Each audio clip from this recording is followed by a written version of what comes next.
just now when you were, I heard you slandering someone, and I was wondering who you were talking about. Oh, no, I was talking. I don't want to tell you. It's okay. We can share. We're partners. I'm worried. I don't want to hurt your feelings. So it was about me. I mean, that's not what I totally meant when I said dick ass bitch. Okay. Well, what? But it was about me, right? It was kind of in reference to you. It's a long story. You don't want to have to get in on that. Don't get up in my. Just give me a quick summary. I love understanding how your mind works. How you see people. I don't want you to get up in my grill. Okay. Because I'm here. Just why am I a dick ass bitch? No. It was just the thing. There was a group of us that were talking about stuff, and we just came. It was basically we came to a consensus. We're like the Democratic Socialists, but we don't focus on politics. It's just more about name calling. Okay, well that's all the DSA does. Yeah, well they also come up with great ideas, but we just thought, we have a resolution basically calling you a dick ass bitch. That's all. I didn't mean you. Okay. Directly.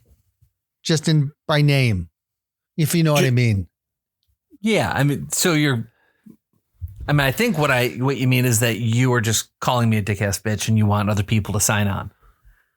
Yeah, that's the tone of the resolution. Okay.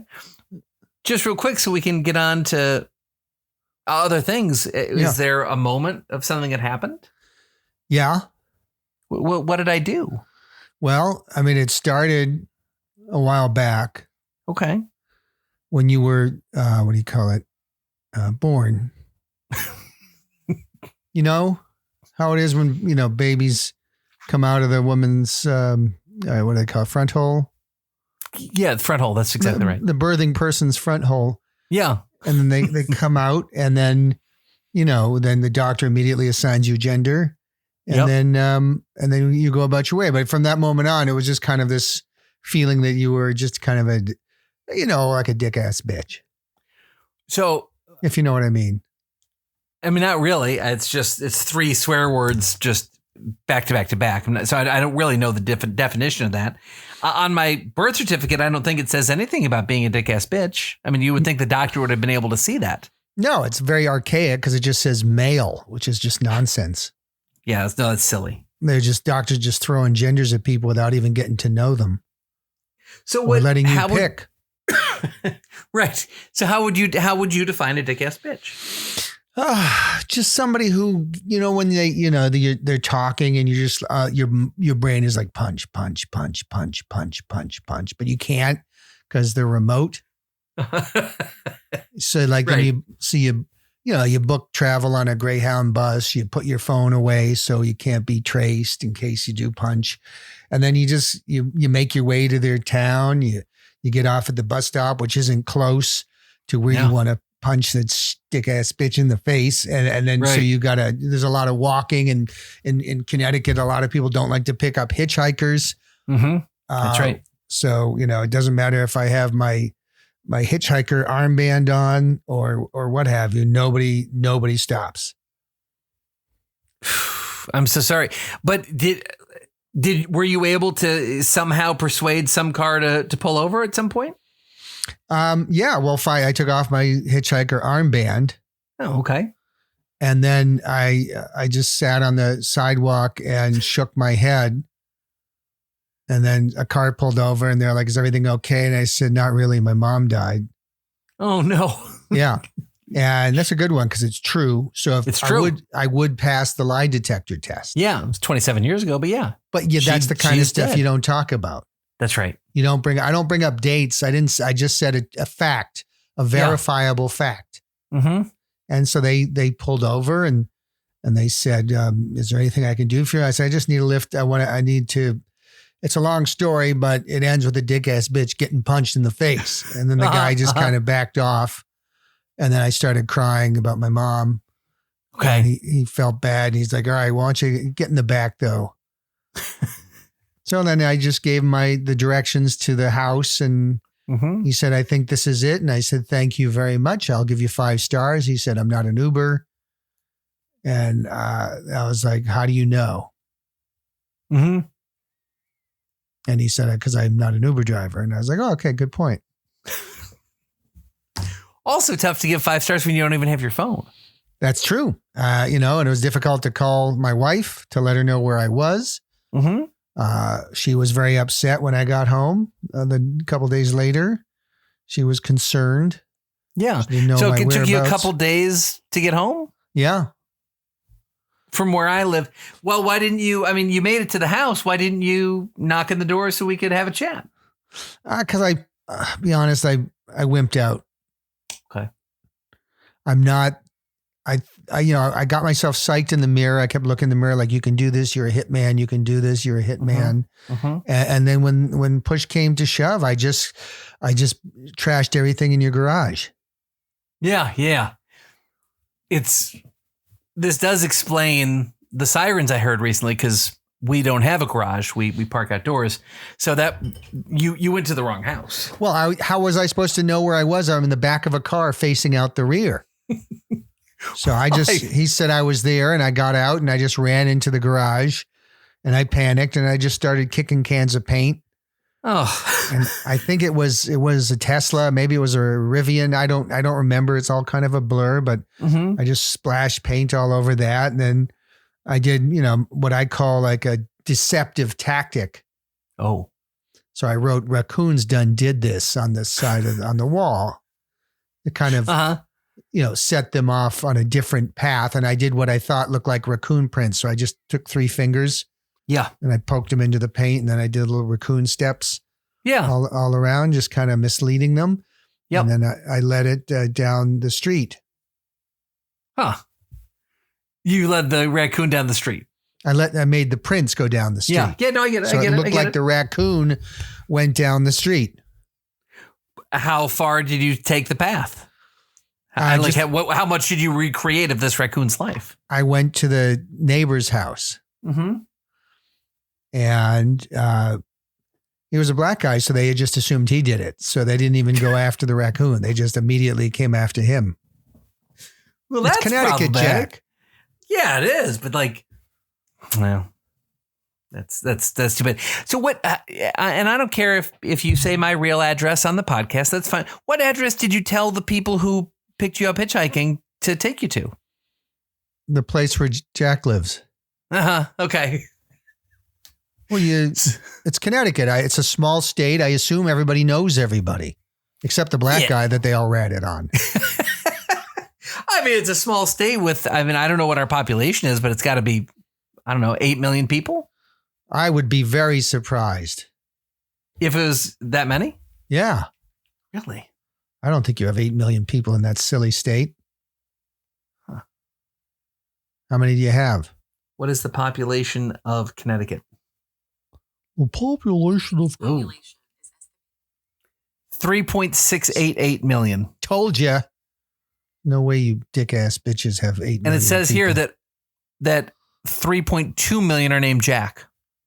See, that's the problem. That's what it says on AI. That's the problem. Oh, there you go.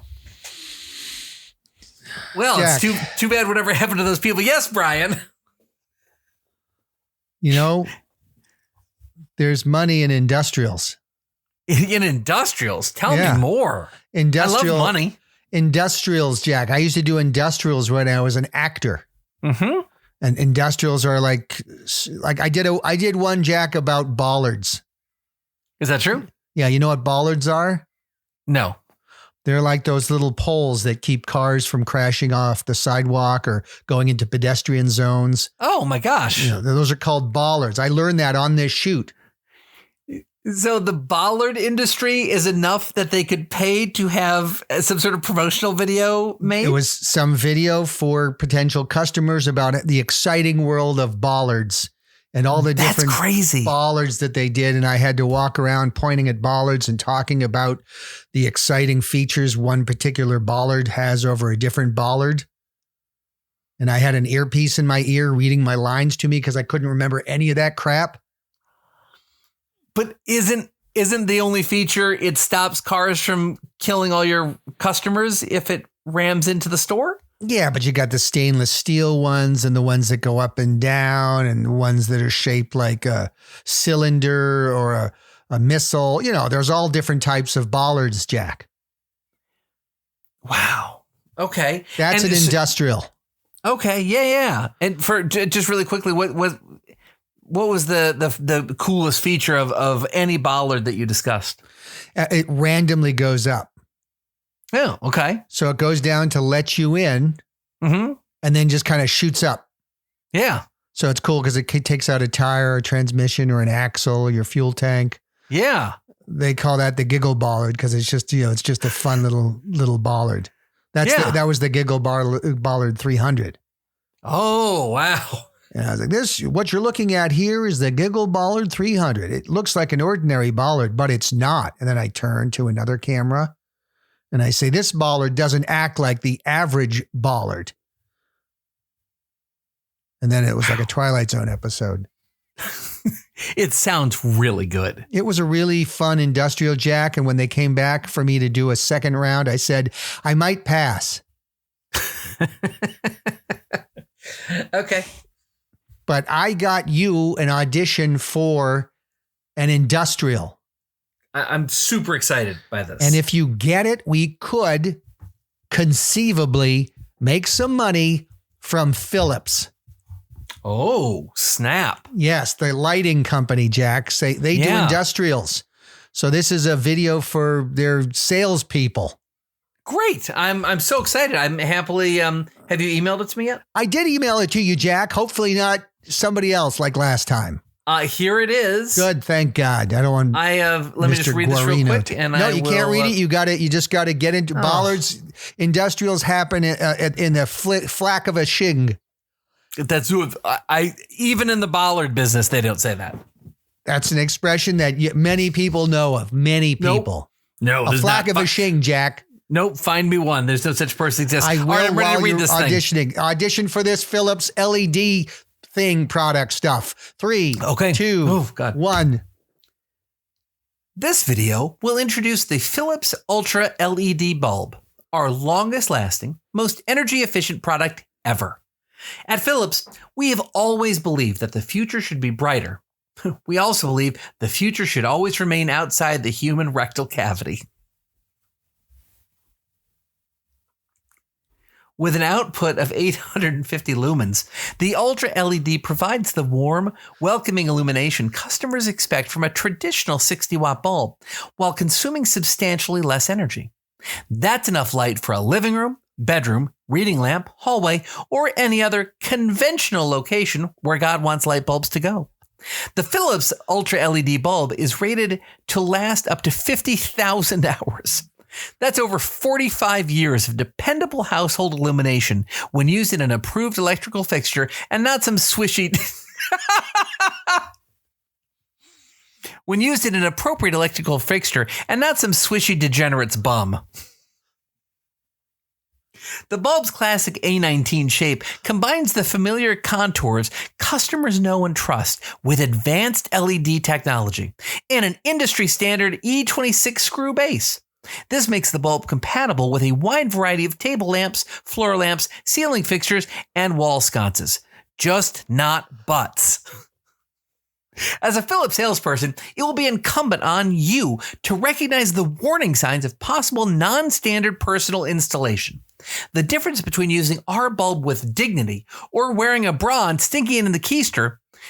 Potential indicators may include a customer who wants to know the bulb's exact diameter but shows no interest in the dimensions of his lamp, or who requests a demonstration while facing away from you.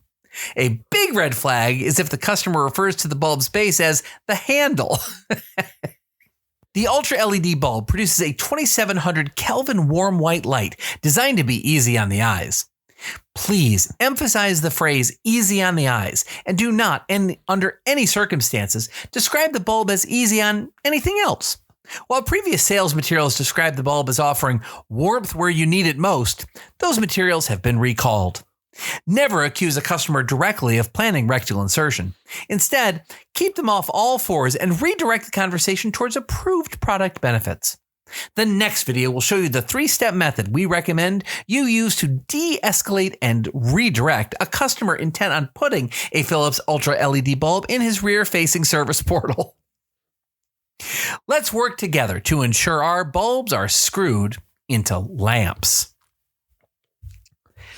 Well, first industrial for you, and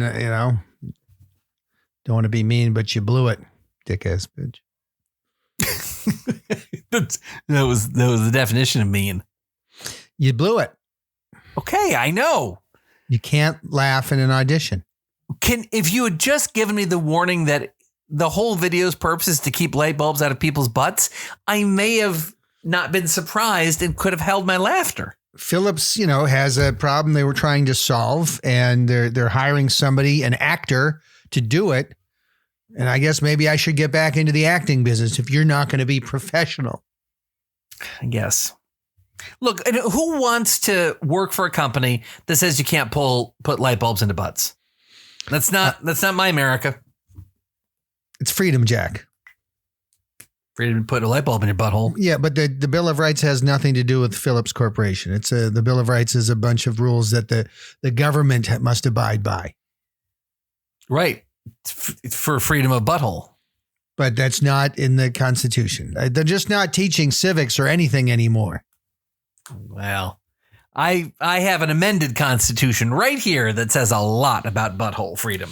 Well, I hope the DSA adopts it and we can move on and make America better again. Maba. Start the show? Yeah. Let's definitely. It feels like we've been doing this for 30 minutes already. We should start the show. Okay. You're listening to Questionable Material with Jack and Brian, a mostly improvised podcast by Jack Helmuth and Brian Sack. QMpodcast.com.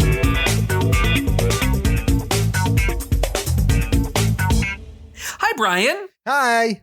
How are you, my little friend? I'm great, Jack. I'm so glad. Thank you for having us over to the house. That's right. You came over the house. We did. We had a very fun time. You had a very fun time. Yeah. What was the highlight of the visit for you? When did you come over? We came over, what was it? The weekend before July 4th, I think. Oh, yeah. So long ago. Yeah. Yeah, we had it. We had a very fun time. You came over. Mm-hmm. It was a lot of fun. You seem to have fallen asleep accidentally in some interesting locations. Oh, that's right. Well, I fell asleep. Speaking of butts, Jack. Yeah, exactly. I feel like I fell asleep and then used your wife's butt as a pillow. That's exactly what happened. Because the following day, yep, my wife and your wife, you all produced photos. Yes. Of me pretty much nesting in your wife's bottom. Yes. Sound asleep. Nose to crack alignment, basically holding her hips like, one of the masts that fall down in an airplane when you lose pressure. Yep. That's what happened. This is 100% true. Well, I had a little wine, Jack, and yep, it looked like a great place to sleep. Yeah, absolutely. It is. It's a great place to do so many things. But yeah, I mean, would you say you had a little wine? I had a little wine. Over and over and over and over and over and over and over and over again. Yeah, I had a little glass of wine multiple times. Yeah. Does it add up to a keg? I don't know. Cask? Barrel? Look, all I know is that Andre the Giant would be like, you need to slow down. Well, I liked me a little grape juice on our nights, on our gathering nights. Which is fun. But then, it's you. I wind up alone with your wife, the only two people who are still awake. She's babbling whatever language she speaks. And I'm just like, there's nothing for me to do now. The two English speakers are passed out. My podcast partner and sort of friend is inside my wife, and she's passed out too. Wouldn't say inside. I would say uncomfortably close. Very uncomfortably close. Very uncomfortably close to her bum. Yeah. And then again, your wife, she's, talking to me for 20, 25 minutes. I have no idea what I may have agreed to or what she said. I had a grand old time and I woke up feeling quite refreshed. Yes. We had a grand old time too. Thank you for your hospitality. Hospitality. Yeah. The food was good. Steaks, of course. Food was good. Oh, Gotta so make good. steaks when Jack's coming. Absolutely. I'm excited to talk to you today because we've been playing a lot of video games. We've been playing some video games together in the last couple months, Brian and I finally playing some games. And I know you're a big video game designer. Yeah, well, that's one of my side hustles. Yeah, well, which is really good. I mean, you get some.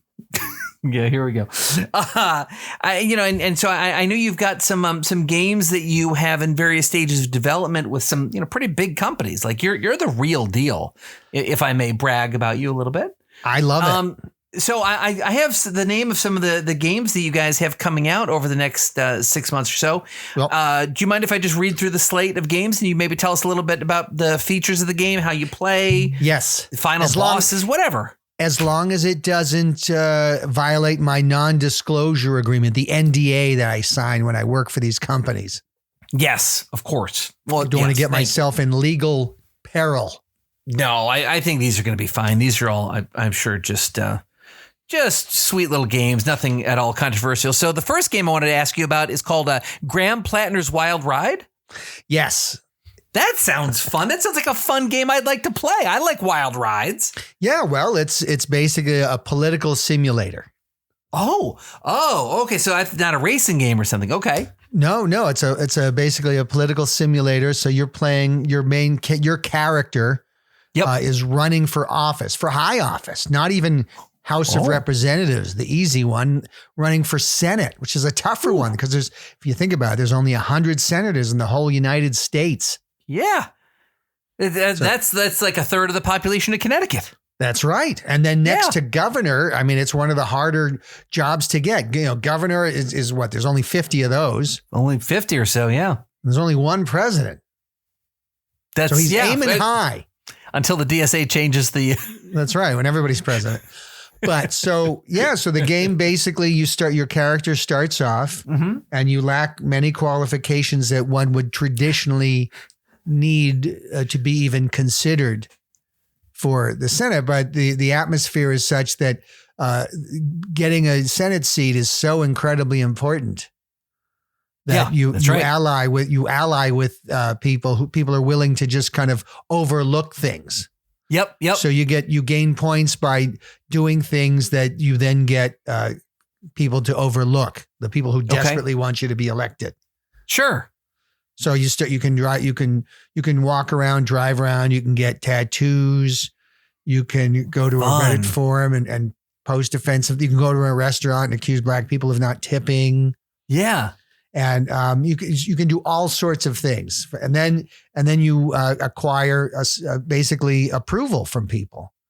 Wow! So you just next thing you know, it's the key buttons are up, down, left, right, left, up, and then Elizabeth Warden appears and says, "You're her man."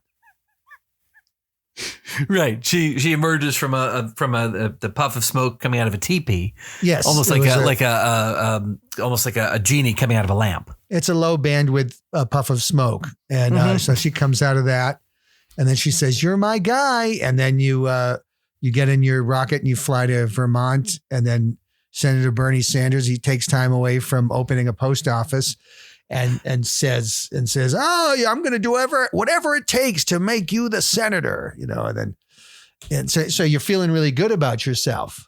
Yeah. But then you face the boss.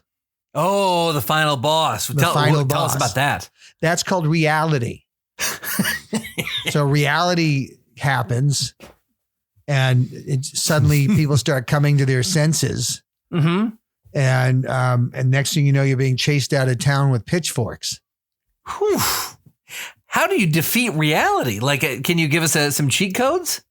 Well, you don't defeat reality. That's the funny thing about the game is like there's no way to overcome reality. I see. And in the end, you bring shame upon anyone who ever had faith in you and was willing to overlook your creepy, rapey past. Yeah. And that's the moral of the story. So now is it sort of like an open world game where you can sort of explore around? Like, can you maybe watch a little Netflix with your wife and then say, honey, I'm going to go out for a while and then, go screw half of, Augusta, Maine? Yeah, you get on Kick and then you pick up some chicks. Oh, that's fun. And do some naughty things. What sort of things can you do with the women that you can interact with in the game? Well, you can curl up on a sofa and put your nose in their butt.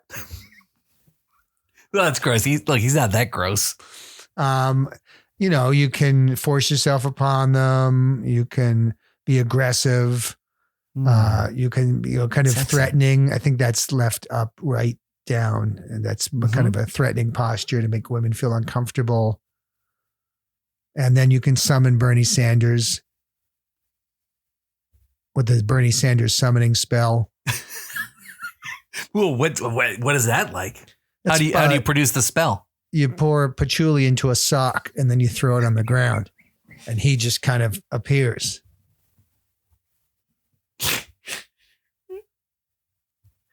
Yeah, that's how that would work. It's based in reality.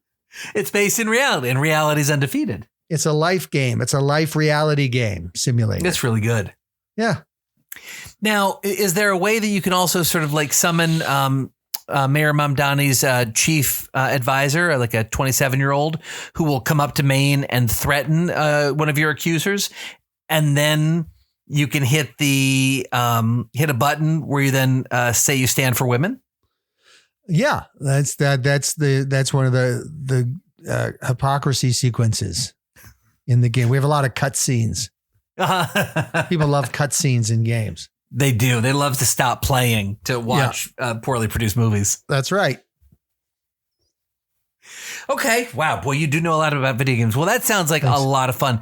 The next video game that I saw on your list, this is one of my favorite titles of all time, or like, recurring games. It's called Legend of Zelda, Adventures of Adderall. Yes.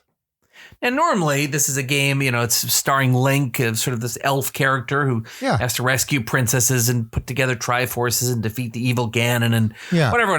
We played some version of this game for 40 years, 35 years. Yeah. What is the Legend of Zelda Adventures of Adderall game? Well, so basically the kingdom is besieged by so many different things. Mm-hmm. There's a plague, and then there's a 3-headed dragon. And then there's a bunch of angry ogres, and then there's a bunch of orcs that are unruly, very unruly, unpleasant orcs. They litter, and they take forever to cross the street. And then there's serpents that lisp, so you're not sure if they're gay serpents or that's just how serpents talk. You think so Zelda's very perplexed because, the King Xandar wants Zelda to address all these problems, and Zelda can't focus. Mm-hmm. He's like, is it a he? Right. Zelda's a he. No, Zelda's the princess. Link is the elf boy. I knew that. Zelda's the princess. So so Link is the one who does the adventures. Yeah. Oh, okay. Yeah. I remember. And so like Link is like, how do I slay this 3-headed dragon at the same time these orcs are doing this stuff? And then all the kobolds won't stop praying in the street to kind of mark territory or something really weird. And so like, they're just kind of freaking out. And then they're just like, you need to focus. You need to focus. You need to focus. So he goes on a quest for Adderall. Wow. Where does the quest take him? What sort of challenges does he have to overcome in the game? Actually, all he has to do is mention it to his doctor and he gets a prescription handed to him. So it's like 7 minutes of gameplay? Not even. Like you can teleport to the doctor's office. You're the only one there because it's a video game. So like there's never anybody else waiting to purchase goods or services. And so the doctor's just like, well, how can I help you? And you're like, I think I have ADD. Here you go. And you pick it up off the counter. It's pretty much already there. Wow. And then you teleport to the pharmacy and the wizard gives you the Adderall prescription. And that's it. Then they roll credits and you've won something? Then the game begins. Oh. Because now you can sit there and focus. I see. The first thing you do is you clean your house from top to bottom. And then once you're done with that, you work on your sword, you're polishing your sword and sharpening it and getting ready for the battle. And then you're able to choose where you want to go. Do I want to do the 3-headed dragon, the orcs, the kobolds, the ogres, the cyclops? Or do I finally want to finish my screenplay? Yeah, let's do that. Yeah. And you have the choice of just going and sitting in your office and just working on a screenplay or a magazine article that you've always wanted to write. Man. That sounds like a lot of great choices in the game. Yeah, no, it keeps you busy. There's several hours of gameplay. Once you get your prescription. And so what happens after a couple hours and the Adderall wears off? And let's say you're off fighting some orcs. You get really depressed and kind of sad, and you go home and you're just contemplating things and it doesn't feel right. But then you pop another one and you're feeling like you're back in the game.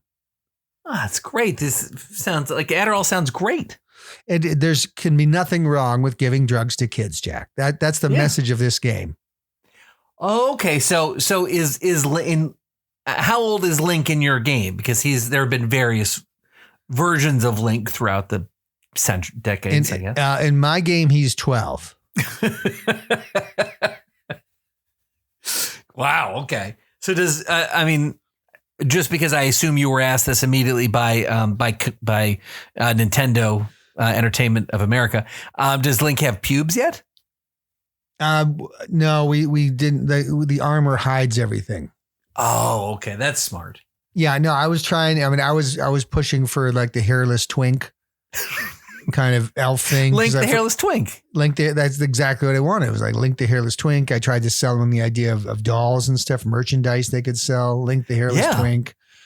But they said to stay away from that stuff. They don't, for whatever reason, they don't want to deal with the naked kids. All right. Fair enough. I mean, it seems like a great side quest is to go get your pubes.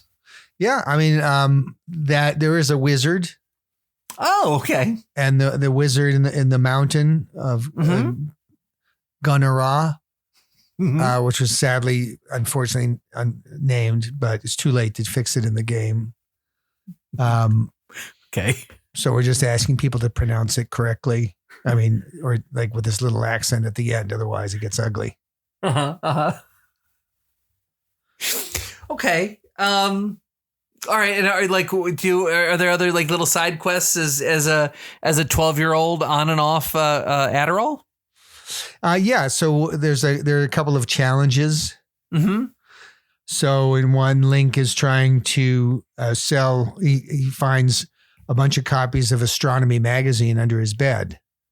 So he wants to sell them. So he places a classified ad, and somebody calls about them. And then during the course of the call, Link understands that this man is kind of being creepy. Sure. And possibly hitting on him in a sexual manner. So it's up to Link to get really awkward and not know how to hang up the phone. So you win the challenge if you can actually hang up with the guy. Yeah. What happens if you don't hang up with the guy? He makes an appointment to come over and check out the magazines. Okay, so what happens then? So you hit square to open the door. The man comes in. Yep. He says he's running for Senate, and then it goes black. I think it sounds like a great idea, Brian. Really. Thank you, Jack. Man. Okay. Well, one or two more here. Just want to get to real quick. You have a game, maybe the all-time classic game, is Pac-Man, but you have non-binary Pac-Man. Yes. So of course there's Pac-Man and Mrs. Pac-Man. Right. And now you've created, and then there was Pac-Man Jr., I believe, at some point. Yeah. And now you're doing non-binary Pac-Man. Pac-Them. Pac-Them. So Pac-Them. Yeah. What? I mean, the guy just eats dots and gets powered up and to fight ghosts. I mean, like, why is this happening? What is the gameplay? It was part of Agenda 2026. And so we took the game. We're like, okay, in accordance with Agenda 2026, we have to inject politics into everything. Mm-hmm. And what's the best way to do this? Well, we have this video game. It's been gendered in the past. We're sorry about that. We want to make amends. Yeah. And so we're going to have a non-binary Pac-Them who's going to go about and basically chase the unalived people. Jesus. And and consume the little dots. Okay, but do the little dots represent anything? Capitalism. Okay, so Pac-Them eats up the capitalism dots. Yeah. Defeats the unalived people? Yeah, well, when it eats the extra dot, there's a hammer and sickle dot, and that's the one that gives them the power to eat the unalived people. I see. And then chase them. And then as you get close, if you're really getting close to eating all the dots, it says late stage capitalism. It gets very excited. Oh, that sounds very exciting. Yeah. Okay. And then does someone come in and decide that your character shouldn't have things and just gives all of your stuff to just another random character? Yeah, it's a rotating cast of characters. So it could be anything from the mayor of New York City to Hassan Piker to Ro Khanna. It's just a rotating, because we want to keep it interesting. You know, people get bored quickly. Yeah, of course they do. That's why you need the Adderall. If it was just Mamdani lecturing you on things, it wouldn't be fun. But if it rotates, it's interesting. That's really smart. Pac-Them. So, but these unalived beings, shouldn't Pac-Them just be inviting more and more of them into the game? Like, why does Pac-Them have borders in his game? Like, why do we have to defeat the unalived things trying to kill you? Shouldn't we give them more freedoms? Well, Pac-Them is consuming them out of basically to make them feel better. Oh. Yeah, it's actually a generous thing to alleviate their suffering, because they're dead because they weren't allowed to take cross-sex hormones when they were 4. Yeah, I hear that leads to a lot of suicide. Absolutely, sure it does. The statistics don't lie, Jack. If you don't look, that's right. That's right. That's right. Wow. Okay, and is there a way to win non-binary Pac-Man? Not necessarily, because that's not fair to those of us who don't win games. Uh-huh. So what happens is, if you get close to what it would appear to be winning, it just goes into an incredibly long land acknowledgement that your Pac-Them game is located on Wakahani territory that was unceded, and you honor their contributions to science. And it just kind of keeps going, and the hopes that you'll just eventually get bored. Sure. And walk away from the arcade game. And maybe right. Go well, play that's how skee-ball. Occupy Wall Street ended. Exactly. It's just people got bored. Just fizzled out. Yeah. Okay. Boy, it sounds like a great game. Like modern and yet also classic. Brilliant stuff, Brian. Thank you, Jack. Good. That's definitely still my name. Last one really quickly. Yeah. You and I are a fan of this type of game. I am. Call of Duty series. Yes. Boom, boom. Boom. Yeah. Okay. I think that's what the kids call cringe. So there's your version. I love that you were able to get the Call of Duty contract for one of their expansion games. It's called Call of Duty Strait of Hormuz. Yes. Well, that sounds fun. It's in the news a lot. How do you play Call of Duty Strait of Hormuz? Well, so you're basically the game starts and it just says, undisclosed military location in the Middle East. Cool. Like typing across the screen. Yeah, I know exactly what you're talking about. And then your character wakes from sleep and they're like, let's go, it's go time. And you're running, it's a first person. So you're running down the hallways and you jumping into your F-35 fighter jet. Oh, cool. And you climb into that. And then you get it's got the full cockpit and it's like, let's go. And then you're Eagle One. So Eagle One, go. And so you hit the thrusters and you take off and you shoot up in the air. And then they're like, ceasefire, return to base. And so you come back down and then you land and you get out and you take a look at your plane. You do the walk around, then you go inside, you have a little snack and like, go time, it's go time. And then you run back to your plane. Yeah. And you get in and then you take off and then you're heading towards a target. And then Blow like, that shit up. hold on, there's been a memorandum of understanding. Why don't you head back to the base? Oh, so you turn out, okay. And that's, and then, so it's kind of, it's basically a simulator of modern yes and no combat. Uh-huh. That's got me. Can you at least blow up some fishermen or something? Well, that's the Call of Duty Venezuela. Well, so how do you win Call of Duty Strait of Hormuz? We don't know yet.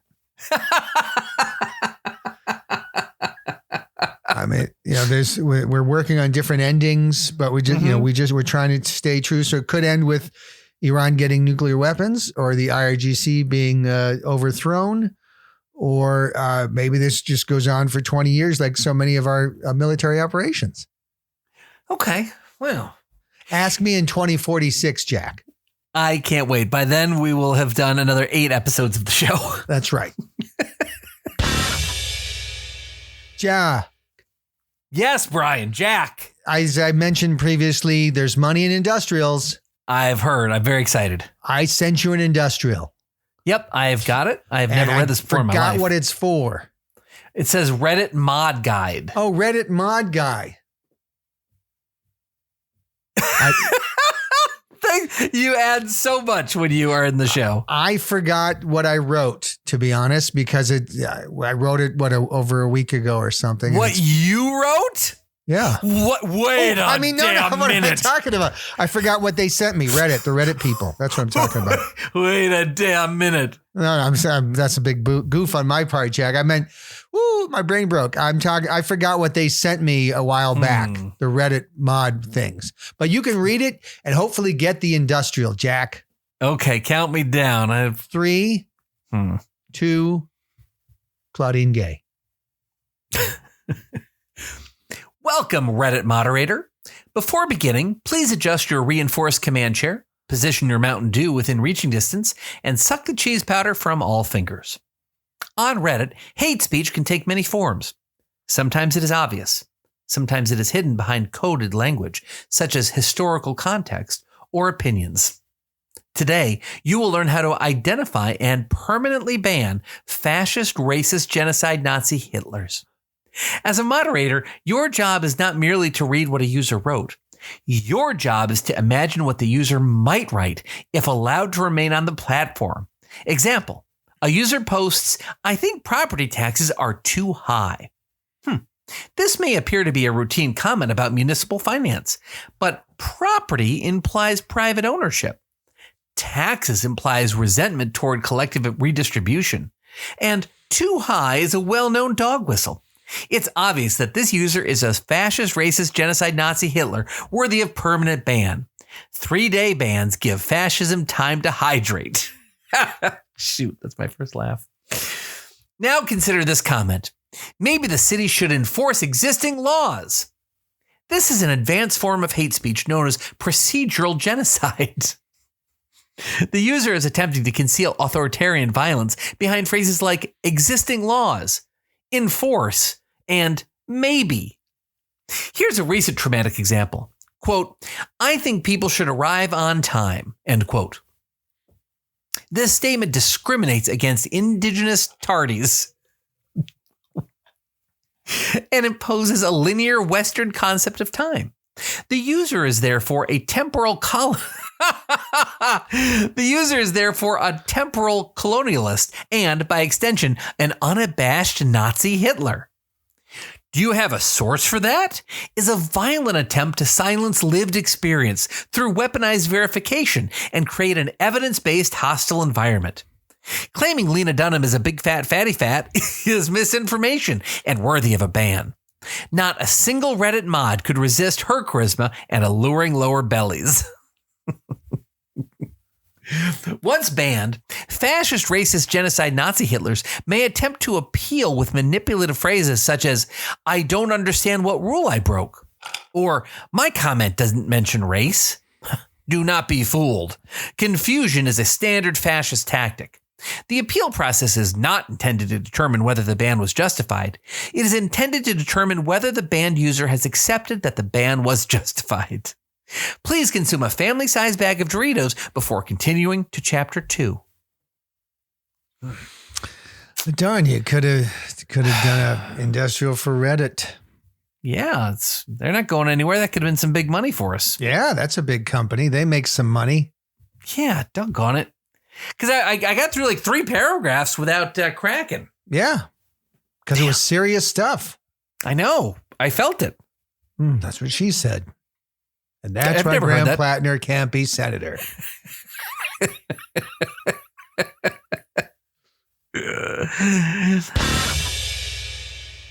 So, Brian,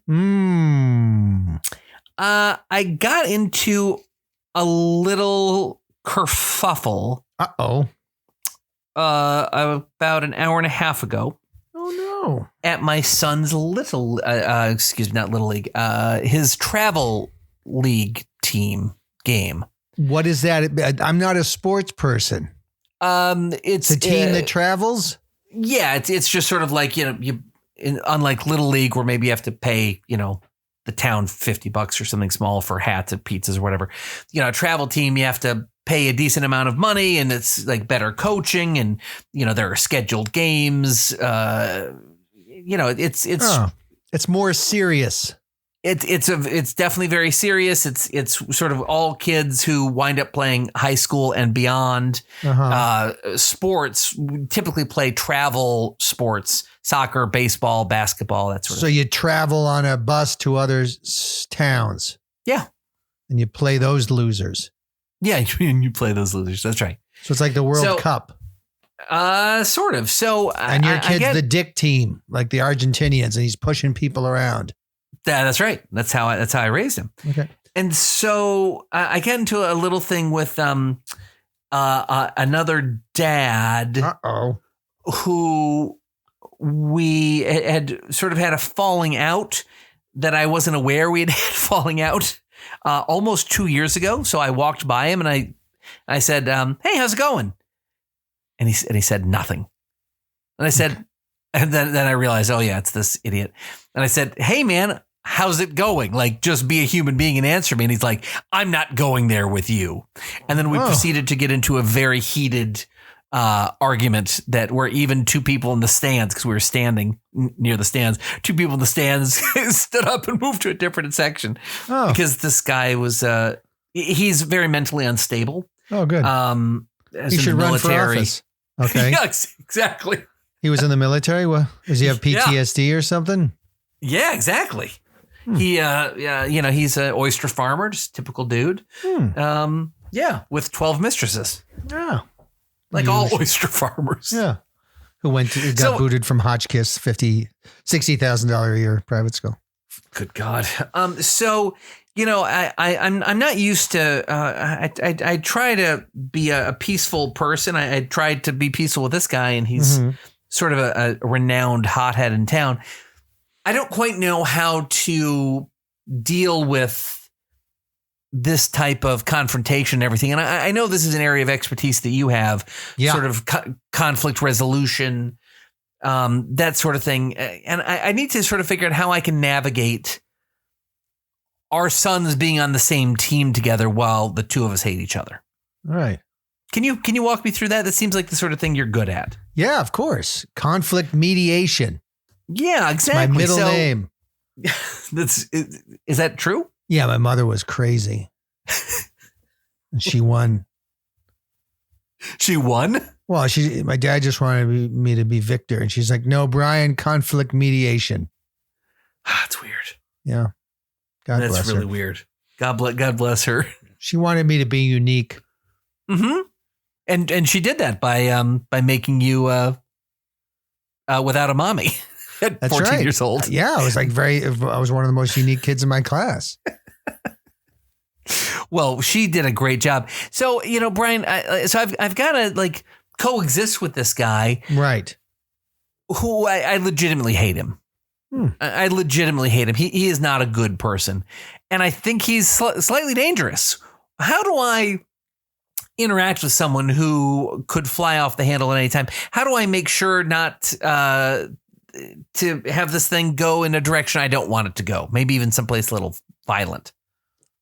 Well, what I would do is you're going to these meets together. Baseball games. Yeah. That's baseball games. So with a baseball playing. And so what I would do, it's a little football. Nope. So you sit in the stands, invisible range of him. Yep. And what I would do is take books and make him understand that you don't like violence. So I would say like Helter Skelter. You stand there, you open up Helter Skelter, you're reading it and you're like, man, I sure don't like that.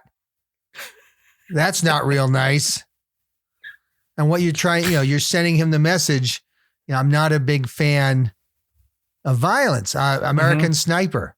So just sit there reading and make sure you looks like you're reading the end. You're like, oh no, that's not cool at all. Right. I sure like military people, but I hate when they lose their shit and get violent. But that's not how I feel. So I have to sort of live a lie. How do you feel? I mean, I think that stuff's great. I think it's just sort of it's a fun randomizer. It's just like a little spice in life. It's tossing a little hot sauce on. Well, then in that case, Russian roulette.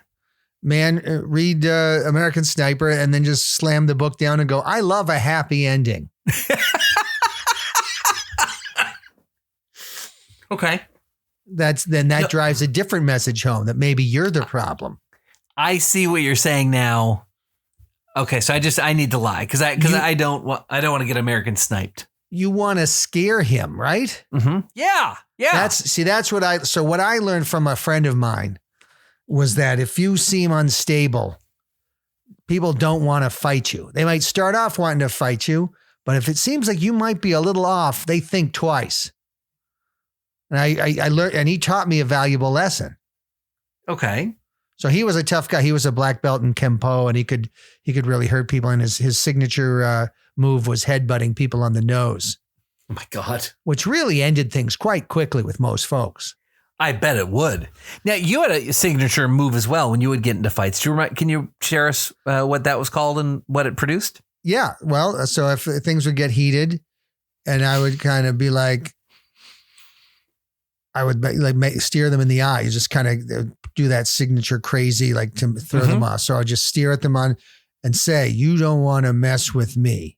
And then I do like this. Oh, I messed with me instead. And then I just turn around and I grab myself from behind and then I just start waddling off. Nobody fights you.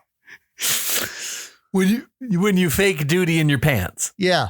That's your signature fight move. I messed with me. And then you just do this horrible wail as you kind of shuffle off.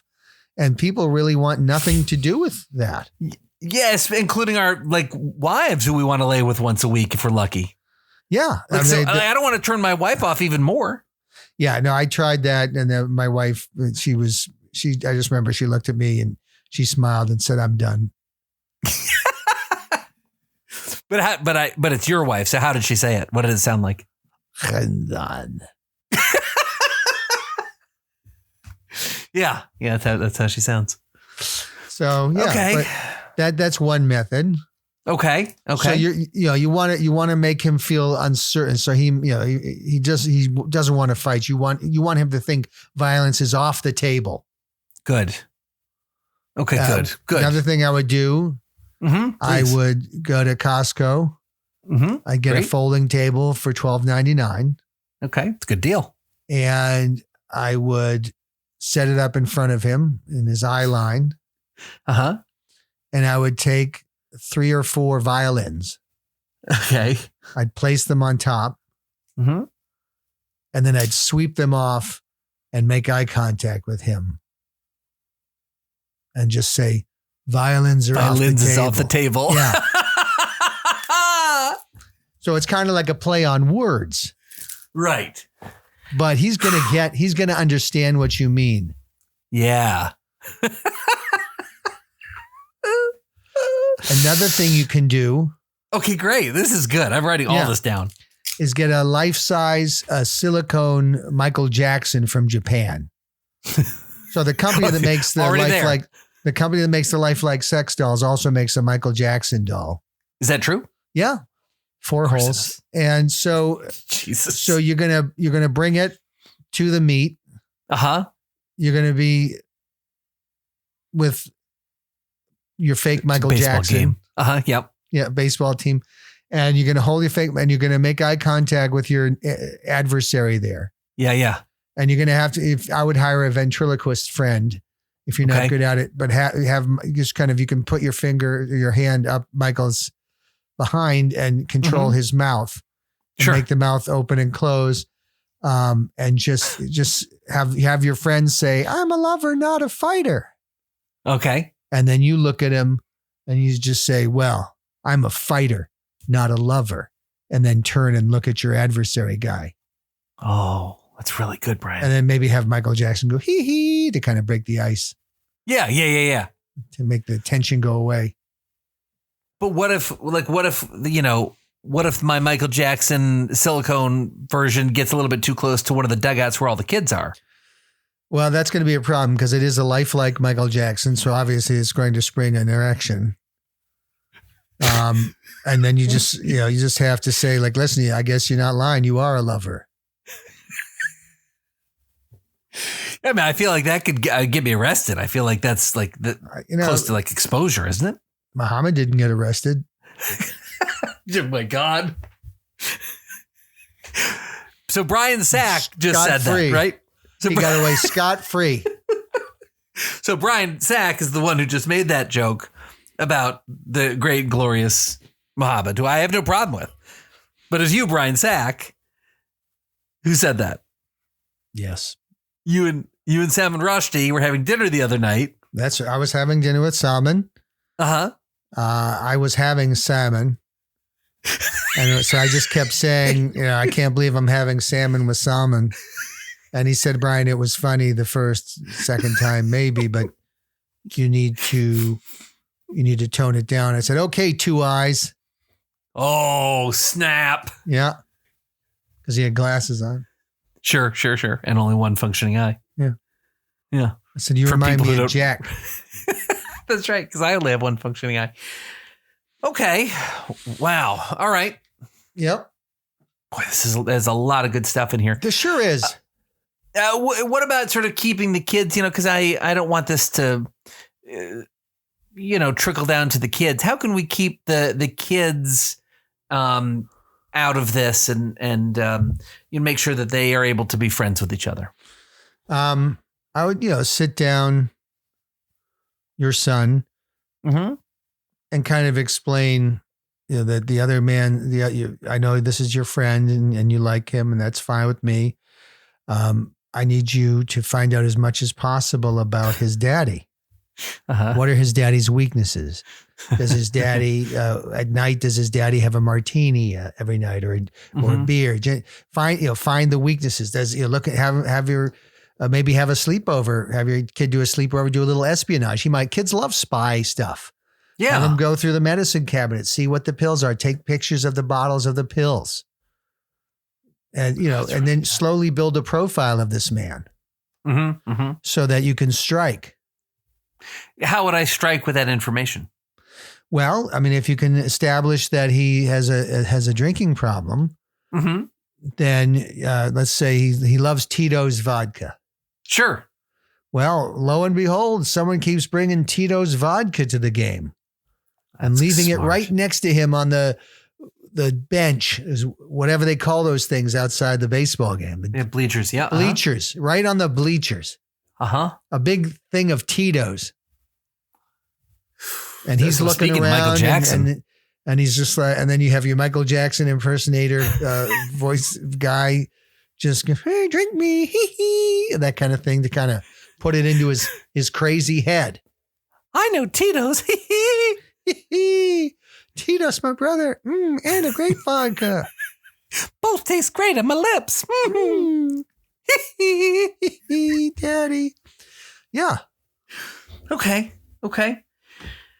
Well, Brian, I think you've position me for success. And, if I'm murdered,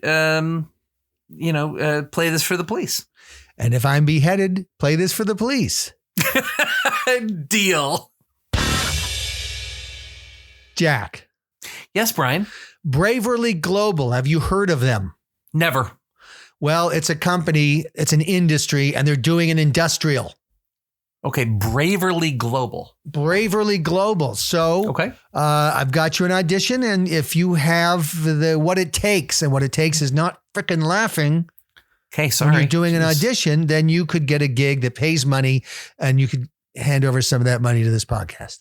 Okay, fair enough. I've never read this before in my life, so let me. You got it already? Good, yep, good. In 3, Braverly Global, 2, 1. At Braverly Global, diversity isn't just something we value. It's something we repeatedly mention in legally reviewed sentences. We're delighted to welcome the newest member of our leadership adjacent community, Squannies Squeezington. Squannies joins Braverly following a nationwide search in which several highly qualified candidates were exhaustively ruled out. Please note that Mrs. Squeezington is to be officially addressed as Dr. Squeeze, as she holds a doctorate in transformational workplace reconciliation from the new West Eastern Institute of Lived Experience, an entirely accredited institution, according to the New West Eastern Institute of Lived Experience. While Dr. Squeeze is not a medical doctor, her decree was similarly rigorous, having required a tremendously reflective journey. Dr. Squeeze will serve as Braverly's new Vice President of People Accountability, Cultural Correction, and Difficult Email Initiatives. She is authorized to diagnose organizational discomfort, chronic problematicness, and what she calls acute colleague energy. Dr. Squeeze has no previous experience in our line of work, which is liberating in that it allows her to approach our industry without being burdened by knowledge of how it operates. Her primary responsibility will be issuing company-wide emails identifying which employees, departments, vendors, clients, and policies need to improve. This will be indicated by an email that ends with, "Please do better."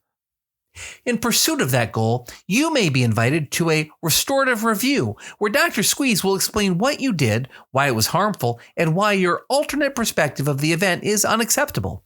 Please do not become defensive, as that is little more than an admission of guilt. Dr. Squeeze was not selected to satisfy a specific company initiative. She was selected because she was uniquely qualified to satisfy several company initiatives simultaneously. Her fresh perspective will help Braverly reconsider outdated assumptions about productivity, expertise, institutional memory, and finishing things before sending an email about them. Thank you for helping Braverly Global build a workplace where every voice is heard, every concern is validated, and every employee eventually receives an email explaining what they did wrong. Braverly Global! We're so good it hurts. How'd I do? I was so into it, I couldn't remember. Not great. A few breaks, unfortunately. And I think they will. The Braverly folks are not going to be happy about that. They're serious. I hope Squannies doesn't send me an angry email about it. They hired Dr. Squeeze, and if she worked for us, she'd be sending you an email right now. Man, that seemed like a great place to work. Unfortunately, it's like many places, Jack. In what way? There's a Dr. Squeeze in many, many, many organizations. Sure. Well, how could you not take someone like that seriously? I know. It just sucks when they're in charge of canceling your kids' books. I know, but they create so much value. So they say. Mm-hmm. Well, Brian, I think we done did it. We did an episode of our show. Just like the raccoon done did it. Oh, yeah, that's right. The raccoon we you did framed. A raccoon. We did an episode, Jack. Thank you. Thank you, Brian. Thank you, Jack. Thank you, Brian. May your memory be a blessing. Amos shalom alaikum. Peace be upon you. Hummus. When the world seems like a shit show and the news makes you wanna cry, everything seems so damn stupid. You'd like like to know the reason why? Socialists are running cities,